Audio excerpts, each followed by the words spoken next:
নমস্কার, সুপ্রভাত বন্ধুরা, সবাইকে সুবর্ণা ভিলেজ ব্লগে স্বাগত জানাই। আজকে চলে এসেছি শশার সবজি বাগানে।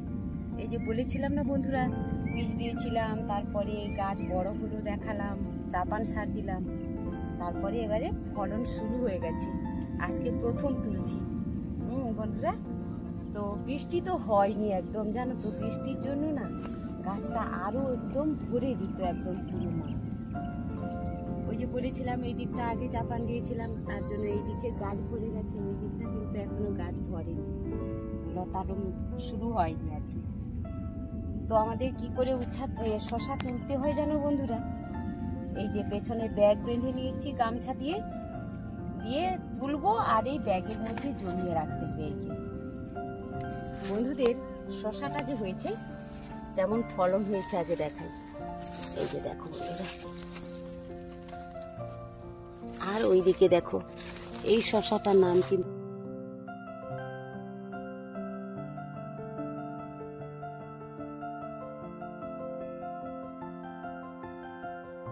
একটুখানি লাল হয়ে গেছে, একদম সবুজ কিন্তু শশা তুলতে হয়।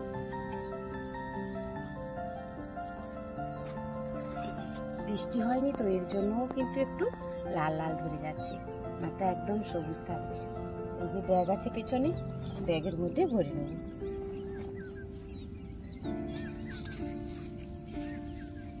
ফলন যত ভালো হবে না, তুলতে খুব মজা লাগে, খুব ভালো লাগে তুলতে, ফসল তুলতে। আর এত ভ্যাপসা গরমে সকালবেলাতেও তবু কি বলতো, বৃষ্টি হচ্ছে না, সেচও দিতে পারছি না। সেচ দিয়ে দিলে আবার যদি বৃষ্টি হয়ে যায় তখন কিন্তু এই ফলন ভর্তি গাছ কিন্তু তখন আবার টিকানো কষ্ট হবে। এই জন্য না সেচ দিতে পারছি না, ভয় করছে সেচ দিতে, অন্য কিছু নয়। ধরো আমি আজকে সেচ দিয়ে দিলাম আর বৃষ্টি হয়ে গেল, তখন কিন্তু মুশকিল হবে বড়। ওই যে গতবারে খুব বৃষ্টি হয়েছিল, তাই হাতটা চাপান দিয়ে রেখে দিয়েছিলাম, যদি না গাছ বাঁচাতে পারি।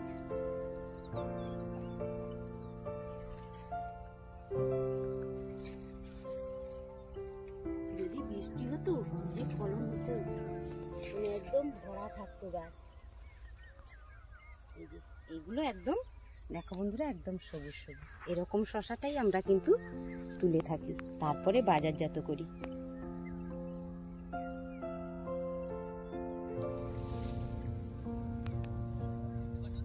আস্তে আস্তে তুলতে হবে, গাছের গোড়াতে যেন না পা পড়ে যায়, তাহলে কি হবে, গাছ নষ্ট হয়ে যাবে। পাতা সরিয়ে সরিয়ে খুব সাবধানে কিন্তু ফলন তুলতে হয়।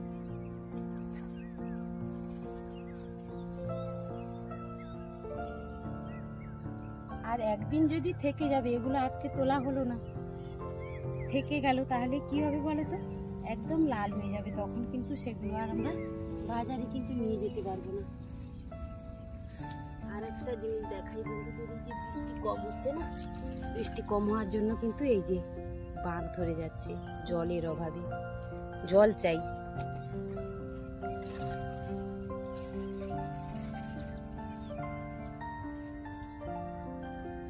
এগুলো আরো বড় হতো, এগুলো আরো বড় হবে যদি বৃষ্টি হয়ে যায় না। বৃষ্টির পরে আমি বন্ধুদের দেখাবো কেমন ফলন হয়।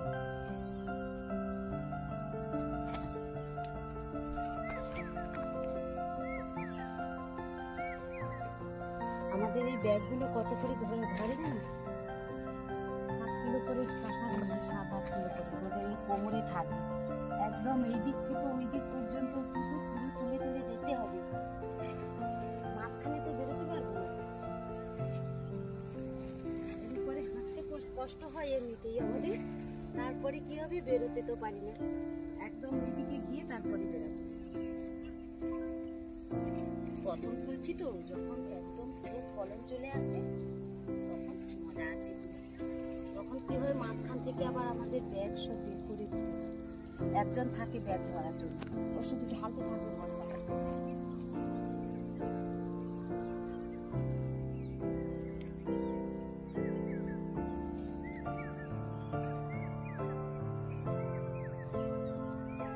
যারা আসে পাইকারি করতে, তাদেরও তো 9টার মধ্যে আমাদের ছেড়ে দিতে হবে, তারা তো আবার বাজার নিয়ে যাবে না, এজন্য 9টার মধ্যে তাদের ছেড়ে দিতে হয়। তারপরে আর তুলতে পারবো না, বাড়ি চলে যেতে হয়। আবার বিকেলবেলা 3টে 3:30 সময় আসে, একদম সন্ধে পর্যন্ত তুলতে থাকি।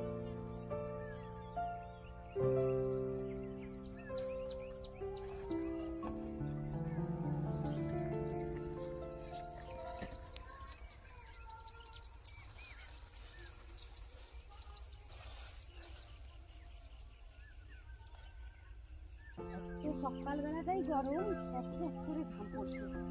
এখন কটা বাজে? 6টা 6:30 হবে।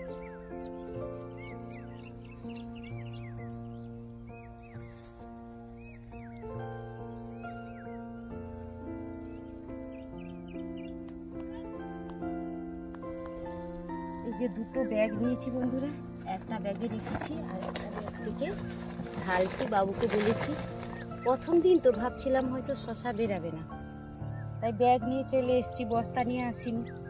তো বাবুকে বললাম, বাবু বস্তা নিয়ে আয়। বাবু বস্তাটা নিয়ে আসবে। আর কি বলতো, এখানে ইনার করে রাখতে হয়, ইনার না করলে কিন্তু এই সুন্দর কালারটা থাকবে না, তাহলে কিন্তু কালার নষ্ট হয়ে যাবে। আর শশা কিন্তু ভীষণ ওজন হয়, কয়েকটা দিয়ে দিলেই কিন্তু হয়ে যায় 1 কিলো, এটাই 5-7 কিলো হবে। ইনার বলতে আমার বন্ধুদের বলে দিই, ইনার বলতে হয়তো বুঝতে পারবে না আমার বন্ধুরা, সেটা হচ্ছে পলিথিন দিয়ে যেরকম বস্তা তৈরি হয় সেরকম করে রাখা থাকে, বস্তার মতো করে। ওইটা বড় বস্তার মধ্যে আমরা ঢুকিয়ে দিয়ে তার মধ্যে এই শশাগুলো ঢেলে দিই, দিয়ে মুখটা বন্ধ করে রাখি, দিলে সুন্দর থাকে।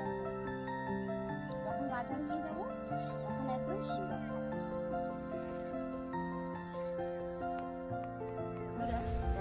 ছোট গাছ,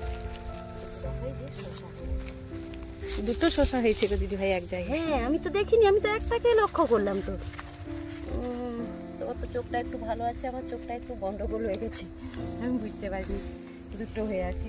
কি বলতো, ভীষণ গরম আর রোদ হচ্ছে, তো তার উপরে একদম বৃষ্টি নেই, সব লাল হয়ে যাচ্ছে এই জন্য শশা। আর এটা যদি বৃষ্টি হতো একদম গাছ পুরো ঢেকে যেত পুরো বাড়ি, আর কি হতো, মানে ফলন প্রচুর হতো, প্রচুর। এই দিকটাতে গাছ বেশি আছে, ওই জন্য ওই দিকটাতে কি বলতো ফলন ভালো হচ্ছে, দিকটাইতে তো ফলনটা তুললাম।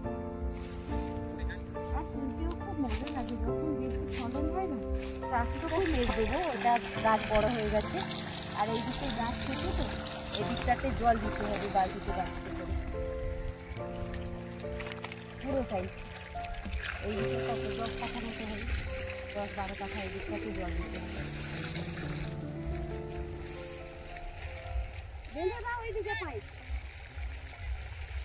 আবার মাথাতে জল বেশি হয়ে গেলে তখন গোড়াতে যদি গোড়াতে যদি কি হয়, জল লেগে যায় না, তাহলে সব ফুটে সব ঝুলে হয়ে যাবে, তাহলে পড়ে যাবে। এই জন্য পাইপটাকে নিচে ফেলে দেওয়া হলো, জল আসছে ওই দিকে। এটা অনেক বড় হবে, কিন্তু কি বলতো, ওই জল নেই, রোদ, তাই লাল হয়ে যাচ্ছে, একে তুলে নিতে হবে, তাই এগুলো তুলে নিচ্ছি। আর শশাটা তোলা হলো, এবারে বস্তা নিয়ে এসছে, বাবু পড়তে বসে গেছে, বাবু আসেনি, এই জন্য এই যে বস্তা এবারে ভরবো। আর কি বলতো বন্ধুরা, এই যে লাল হয়ে গেছে না, এইগুলো কিন্তু বাজারে নিয়ে যাওয়া যাবে না, নরম, কিন্তু এরা লালটা নেবে না, এটাকে বেছে বের করে রেখে দিতে হবে। হ্যাঁ, সবুজগুলো তো নিয়ে যাবে। কি গরম বলতে পারবো না, এত গরম, মানে ঘাম যেন টপ টপ টপ টপ করে পড়ছে একদম মুখ থেকে। হয়তো এটা ছিঁড়ে পড়ে যাবে, ভার হয়ে গেছে তো।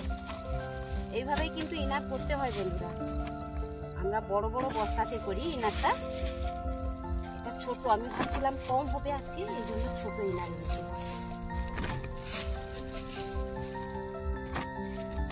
গত বছর সব 30 কিলোর প্যাকেট হয়েছে, সব 30 কিলো করে বস্তা করে একদম ইনার করে দিয়ে দিতাম।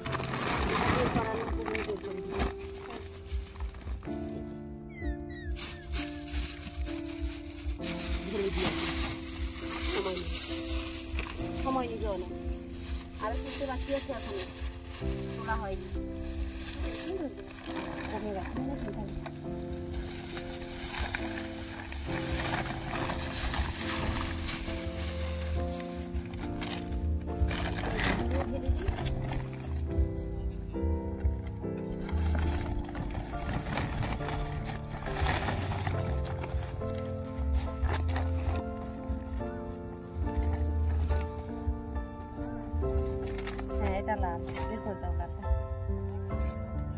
আজকে সেচ দেওয়া হবে, একদম গাছ এতক্ষণ থেকে একদম সব মানে নেতিয়ে যাচ্ছে একদম গরমে। আর অনেকদিন বৃষ্টি হয়নি তো, এই জন্যই।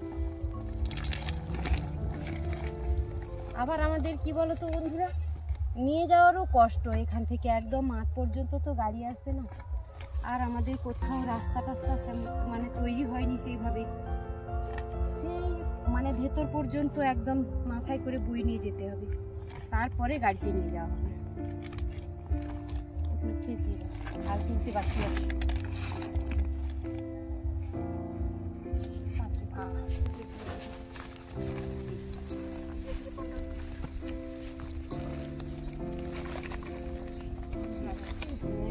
শশার ভাত তো এখন বইটা কি করছে, ওইদিকে মোটরসাইকেল দাঁড় করানো আছে, ওইখান পর্যন্ত বয়ে নিয়ে যেতে হবে। এটাই আমাদের কষ্ট, ভীষণ কষ্ট।